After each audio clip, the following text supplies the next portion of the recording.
Assalamualaikum warahmatullahi wabarakatuh. Alhamdulillahirabbil alamin wassalatu wassalamu ala Rasulillah. Allahumma shalli ala sayyidina Muhammad wa ala alihi wa sahbihi wa sallim taslima. A'udzu billahi minasy syaithanir rajim. ولقد خلقنا الإنسان من سلالة من طين ثم جعلناه نطفة في قرار مكين ثم خلقنا النطفة علقة فخلقنا العلقة مضغة فخلقنا المضغة عظاما فكسونا العظام لحما ثم أنشأناه خلقا آخر فتبارك الله أحسن الخالقين ثم إنكم بعد ذلك لميتون ثم إنكم يوم القيامة تبعثون Sadaqallahul azim. Alhamdulillah, para jamaah yang dirahmati Allah, pada pagi hari ini bisa bersama-sama tazkirah, meningkatkan takwa kita, mengingat tujuan hidup, yaitu menuju Allah Subhanahu wa taala. Pada hakikatnya hidup itu adalah safar, musafiruna ilallah.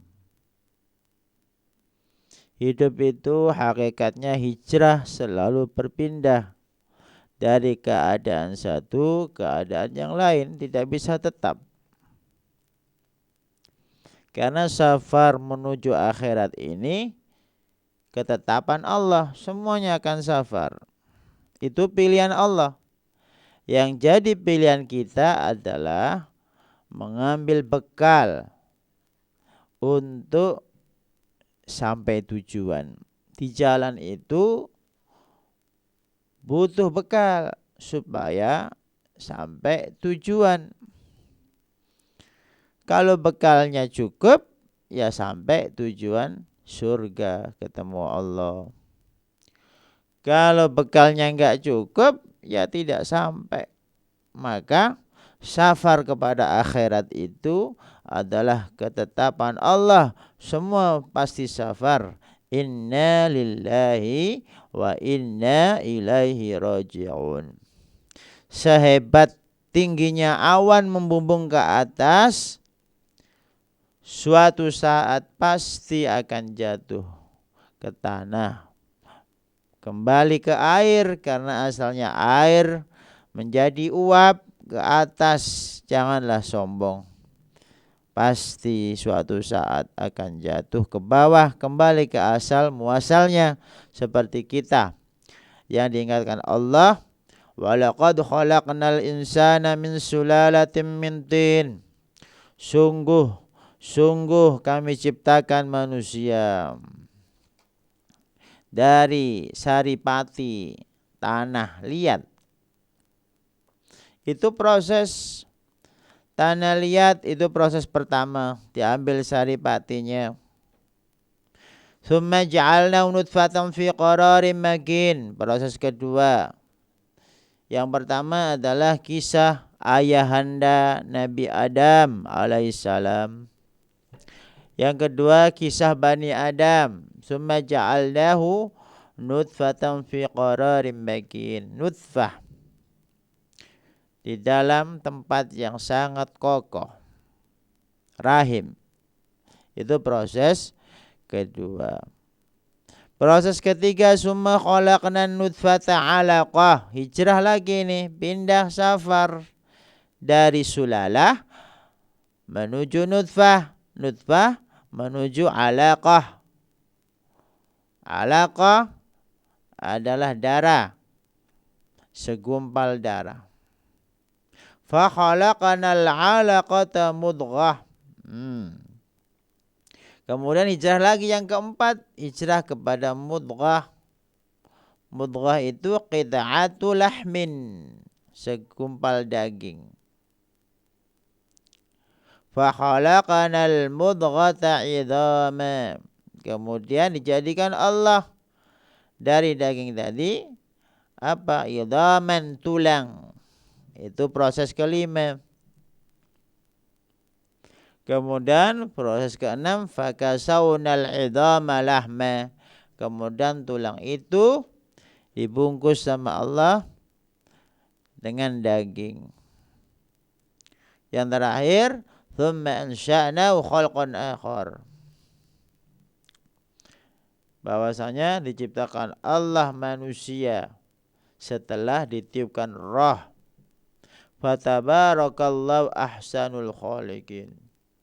Sungguh perjalanan yang sangat mulia dan pilihan Allah.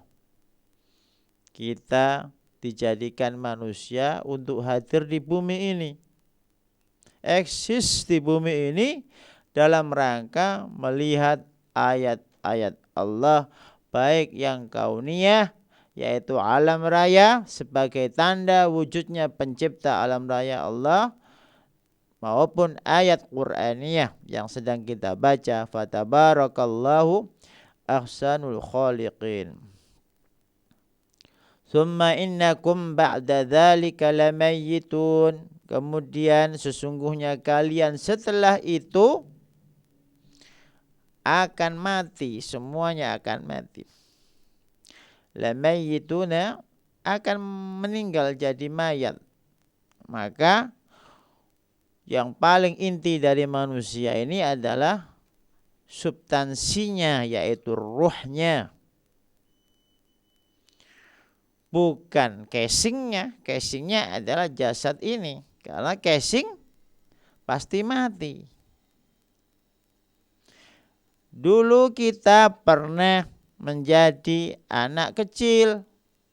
Ketika lahir tadi disebut sharikh karena teriak-teriak. Hijrah dari sharikh, dia menjadi diam karena menyusu. Namanya rodi'.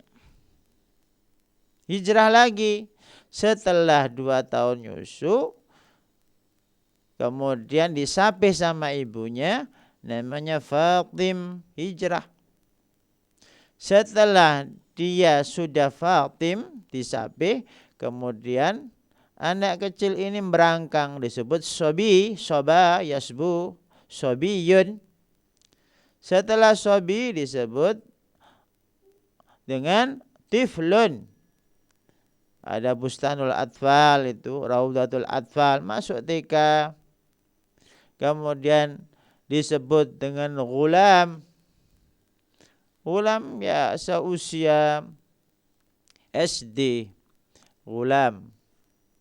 Kemudian disebut fata, pemuda ya usia SMP atau usia SMA, al-fata.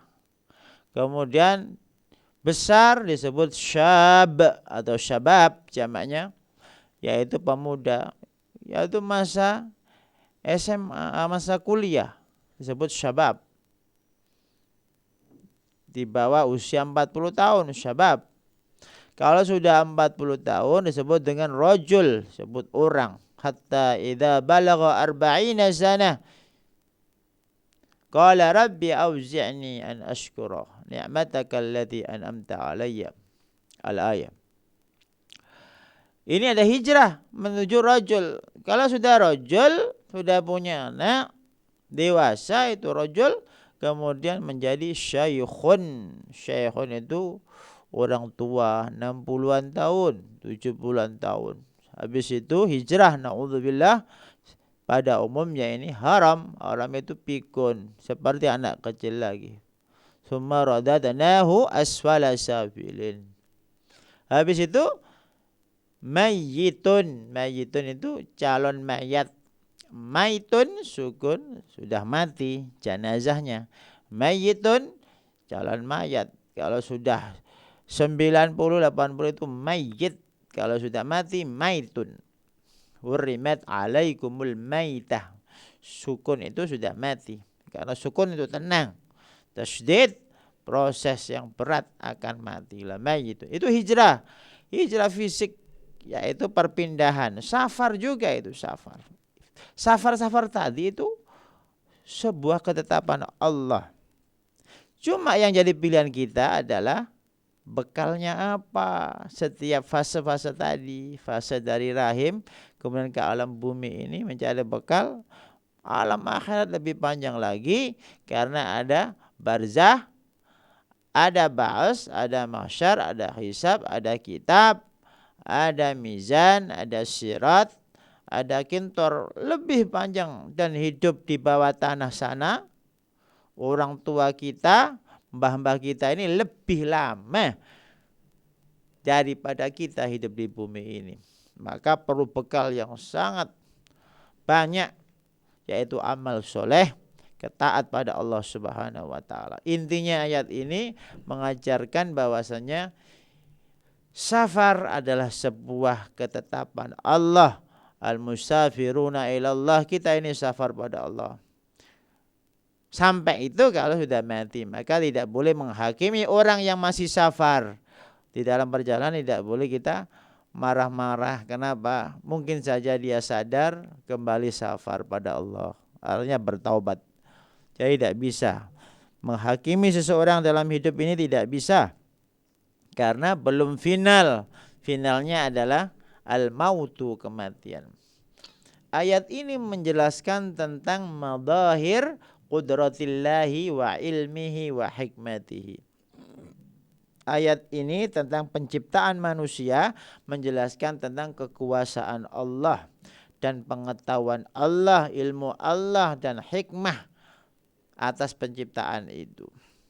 Dan kita harus bersyukur pada Allah karena kita dikasih Allah nikmat ijad. Nikmat ijad itu nikmat eksis di bumi ini. Yang kedua dikasih nikmat imdad.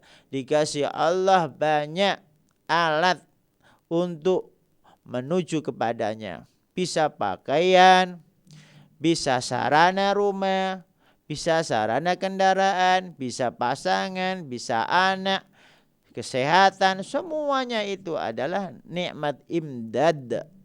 Walaupun seandainya orang itu imdadnya merasa kecil padahal besar, itu sebenarnya adalah sudah dapat nikmat ijad, yaitu bisa melampaui proses yang panjang dalam rahim sampai dia dewasa. Itu tidaklah mudah. Itu penuh dengan lika-liku.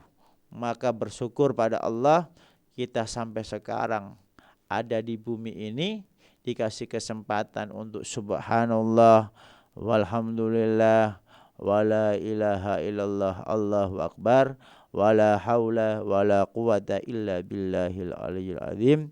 Karena satu detik saja bagi orang yang sudah meninggal itu sangat mahal. Coba la ilaha illallah, satu detik itu sudah menyelamatkan untuk akhiratnya. Luar biasa. Subhanallah walhamdulillah wala ilaha illallah wallahu akbar. Ini kekuasaan Allah. Kemudian menjelaskan bayan khalqil insan wal adwar allati yamurru biha. Penciptaan manusia itu ada prosesnya yang panjang. Artinya apa?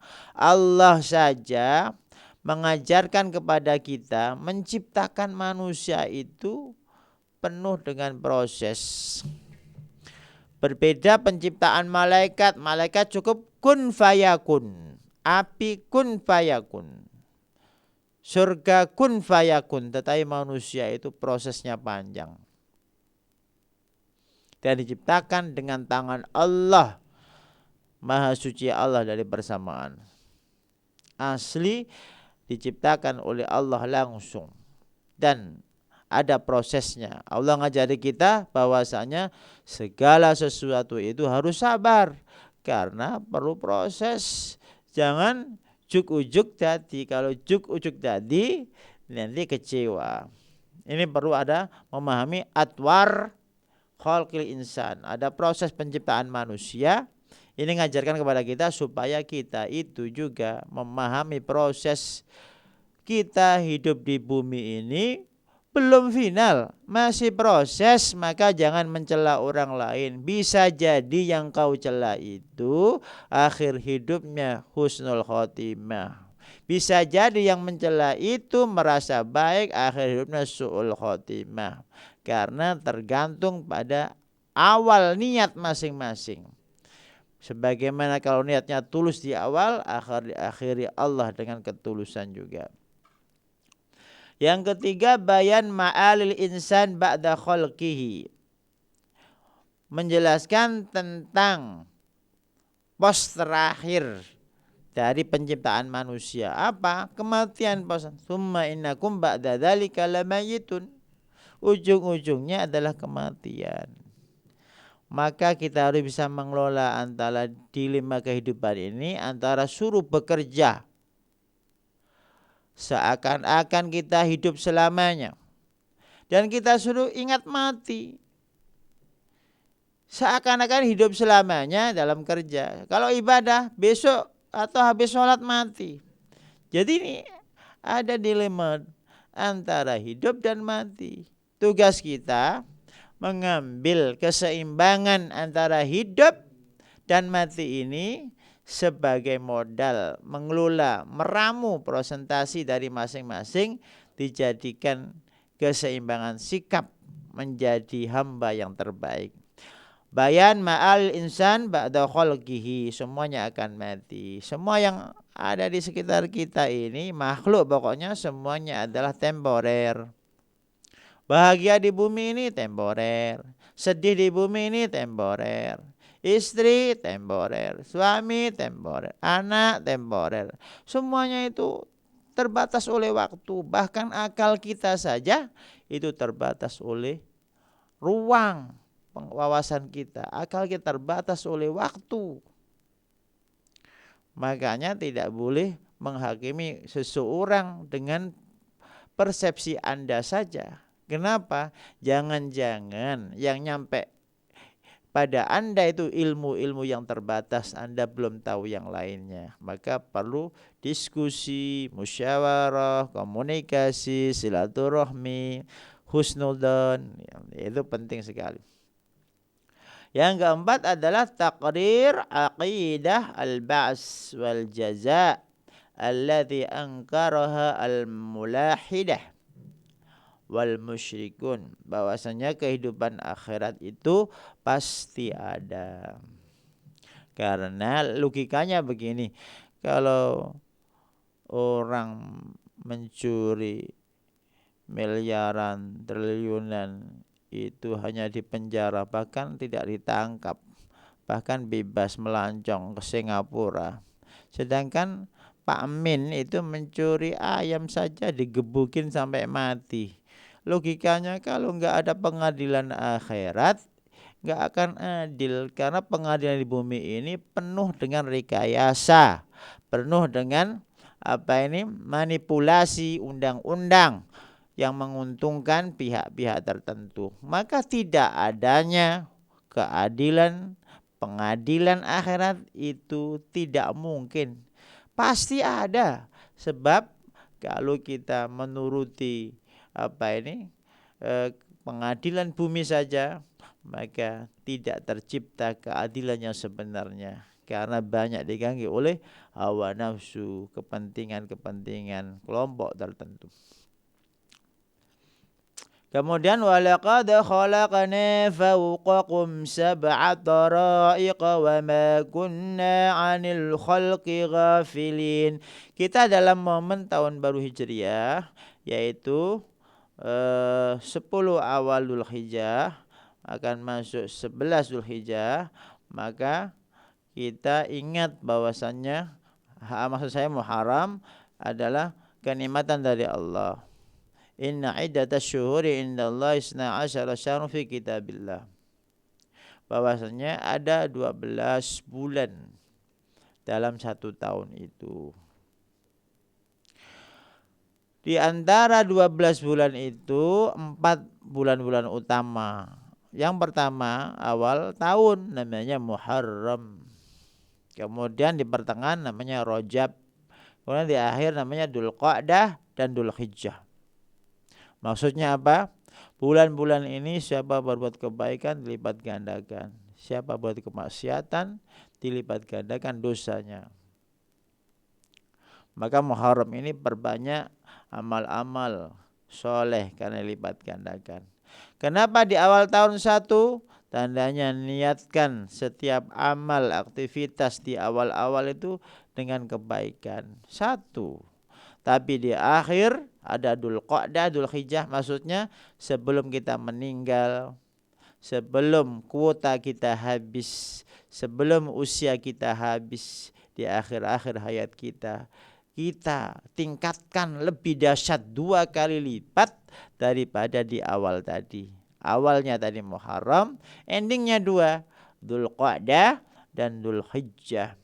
Walaqad khalaqna fawqakum sab'a tara'iqa wa ma kunna 'anil khalqi ghafilin wa anzalna minas samaa'i ma'an biqadar fa askannahu fil ard wa inna 'ala dhahabin bihi laqadirun فأنشأنا لكم به جنات من نخيل وأعناب لكم فيها فواكه كثيرة ومنها تأكلون وشجرة تخرج من طور سيناء تنبت بالدهن وصبغ للآكلين وإن لكم في الأنعام لعبرة نسقيكم مما في بطونها ولكم فيها منافع كثيرة ومنها تأكلون وعليها وعلى الفلك تحملون. Allah menciptakan langit bertingkat-tingkat, 7 lapis, 7 tingkat. Dan Allah menurunkan air dari langit dengan ukuran tertentu. Ayat ini menjelaskan tentang bayanu qudratillahi ta'ala wa azamatihi fi khalqis samawati tara'iqa. Allah menciptakan langit berlapis. Wallahu a'lam. Tara'iq sab'a samawat, ay sab'a samawat, 7 langit. 7 lapis, 7 tingkat. Kemudian Allah mengatur semua alam raya ini. Maka sungguh indah alam raya ini. Kalau mengatakan tidak indah, karena akal kita tidak sampai. Maka ada kisah orang terdahulu, Waqila Abu Nawas, melihat pohon ringin itu, pohonnya besar, buahnya kecil itu, atau pohon kersen itu. Pohonnya besar, buahnya kecil. Kemudian melihat semangka atau labu itu pohonnya kecil, kayak apa ini? Sekecil apa kawat gitu, tapi buahnya besar. Dia menghayati alam raya, semua indah. Tapi ada yang janggal nih, masa pohon kecil buahnya besar, pohon besar buahnya kecil, ini enggak adil gitu. Akhirnya dia capek mikir seperti itu. Katanya enggak indah begitu, enggak adil. Menurut akal terbatasnya beliau ini. Akhirnya capek mikir, tertidur di bawah pohon apa ini kersen atau pohon apa ringin. Tertidur, ternyata buah yang kecil itu jatuh di kepalanya. Baru dia bangun, alhamdulillah katanya. Untung buah kecil yang jatuh. Bayangkan kalau sesuai keinginan saya, kersen berbuah semangka, otomatis ceprotlah kepala saya ini. Itulah di antara hikmah yang tidak diketahui akal manusia. Jangan memahami agama ini hanya dengan logika saja. Perlu ada hal-hal yang tekstual, dogmatis, karena hal itu bukan tidak masuk akal, tapi suprarasional, di luar jangkauan akal kita yang terbatas. Ini sebenarnya sangat rasional karena kita belum sampai ke sana sehingga menganggap tidak masuk akal. Seperti kisahnya anak kecil ketika melihat Pak Dokter itu mengamputasi kaki seseorang, dipotong, kemudian anak kecil mengatakan, saya nggak mau jadi dokter, saya nggak mau jadi. Kenapa nak? Dokter jahat karena motong kaki orang. Padahal motong itu dalam rangka kebaikan, kesehatan. Tapi ini akalnya nggak sampai. Ya seperti itulah kita. Kita itu kadang kayak anak kecil, muda, mengatakan A dan B tanpa banyak pertimbangan dari sisi-sisi yang lain. Bayanu ifdalillahi ta'ala fi injalil ma' biqadar. Bahwanya ada ukurannya. Kita wajib bersyukur pada Allah. Hujan, alhamdulillah. Belum hujan alias kemarau, alhamdulillah. Selalu bersyukur. Jangan mengeluh terus. Hujan, hujan terus nih. Kemarau, panas terus nih. Terus yang dilihat kok negatifnya saja. Lihat positifnya. Segala sesuatu itu kalau dipandang dari sisi positif selalu ada. Segala sesuatu itu kalau dilihat dengan kacamata lebah itu selalu indah karena lebah fokus pada bunga. Segala sesuatu itu kalau dilihat dengan kaca negatif selalu jelek karena dengan kacamata lalat selalu melihat sampah. Yang paling susah di bumi ini adalah menjelaskan kepada lalat bahwasanya taman bunga itu indah, itu susah itu karena kacamatanya sudah hitam. Maka kalau orang sudah benci, walaupun yang dilakukan oleh yang dia benci itu baik, tetap jelek. Kenapa? Kacamatanya hitam. Kalau orang sudah cinta, melihat kejelekan orang yang dicinta tetap baik. Itulah tidak objektif dalam berpikir. Jangan terjebak pada fanatisme, jangan terjebak pada cinta berlebihan. Sesungguhnya akan berbalik menjadi kebencian. Biasa-biasa aja. Kalau cinta yang sedang-sedang saja. Kalau benci yang sedang-sedang saja. Bisa jadi yang kau cinta akan jadi musuhmu. Bisa jadi yang kau musuhi bisa jadi kekasihmu. Wallahu alam. Bayan manafi' zait. Jadi ada manfaat zaitun tadi itu, buah zaitun, minyak zaitun sangat bermanfaat. Bisa untuk minyak, bisa untuk lauk pauk, bisa untuk obat, bisa untuk istisbah yaitu lampu gitu. Banyak faedahnya. Fadlullahi alal ibad fi khalqil an'am. Ada keutamaan Allah menciptakan binatang ini. Kita lihat macam-macam binatang. Ada yang kayak kucing. Dia kalau nyari makanan sembunyi-sembunyi. Kalau ada tuannya pura-pura baik. Kalau ada tuannya dia makan. Ada model kayak ayam. Ada model kayak bebek. Ada model kayak merpati. Yang model ayam habis bercinta, kemudian yang laki-lakinya enggak tanggung jawab sehingga si mbok yaitu mbok ayam alias babon ngendok-ngendok dewe, netes-netes dewe, itu alias jagonya tidak tanggung jawab. Kalau ada suami enggak tanggung jawab itu tipe ayam. Kalau ada suami meninggalkan pergi anaknya, istrinya juga meninggalkan anaknya, tidak tanggung jawab setelah bertelur, setelah beranak, itu tipe bebek. Bebek kemana-mana bertelur di sawah ditinggal. Yang repot yang punya bebek, ngambilin telurnya.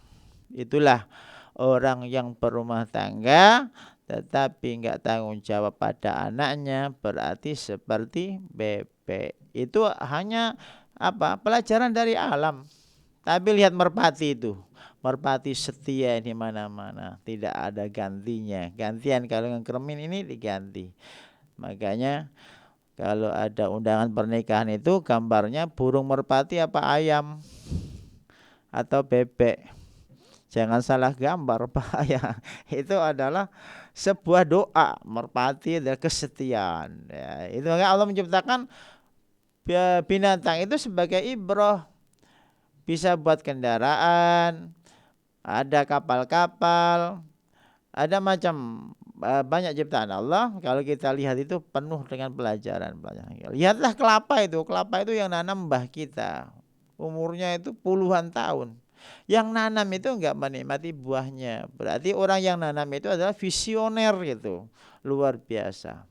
Dan kelapa ini pertumbuhannya sangat lambat, tetapi sangat kokoh. Artinya apa? Segala sesuatu yang mengalami proses yang panjang biasanya ada kekokohan di dalam dirinya. Segala sesuatu prosesnya sangat cepat, kayak jagung 3 bulan panen ya nggak terlalu kuat. Kayak padi 3 bulan ya nggak terlalu kuat.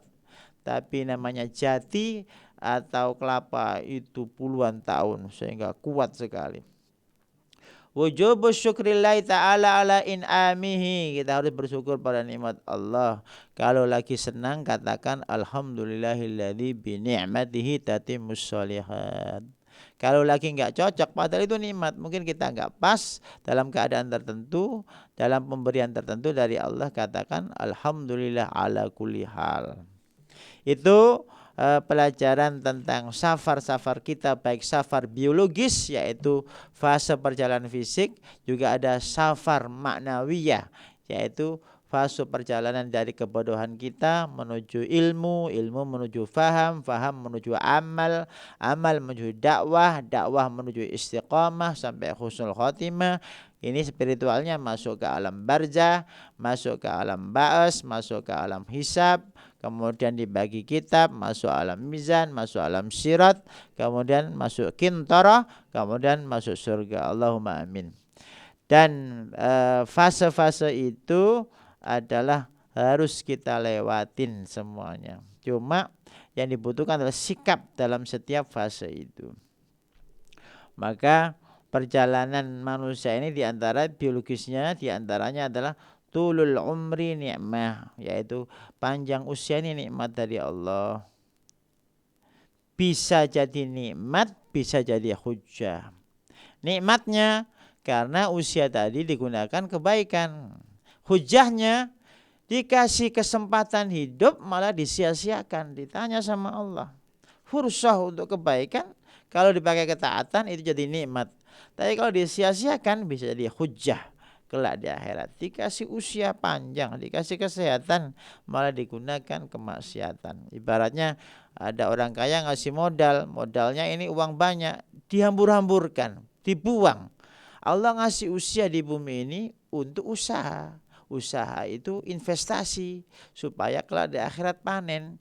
Malah usianya dihabis-habiskan hal yang mubah, hal yang makruh, hal yang haram.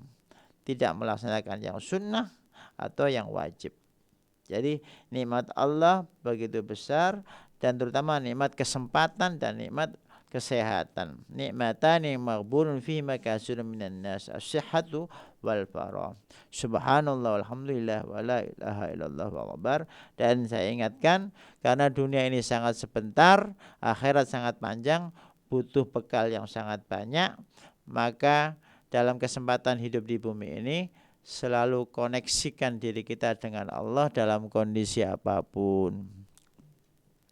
Ke sawah ingat Allah, ke pasar ingat Allah, di jalan ingat Allah. Kapan? Kalau ingat Allah tandanya apa? Tidak maksiat. Enggak mungkin kalau orang ingat Allah maksiat berarti dia berkhianat. Ingat tapi kok melanggar berarti dia bohong. Maka ingat Allah ini mengakibatkan kita tidak bermaksiat, selalu diawasi oleh Allah. Itu disebut dengan sukses. Ada koneksi dengan Allah kapanpun. Ada sinyal. Selama ada sinyal, maka bisa on, bisa nyambung. yaitu pada akhirat, karena kita intinya adalah menuju tujuan inti, markas inti, yaitu alam akhirat. Mudah-mudahan ada manfaatnya. Subhanakallahumma rabbana bihamdika asyhadu an la ilaha illa anta astaghfiruka wa atubu ilaik. Wassalamualaikum warahmatullahi wabarakatuh.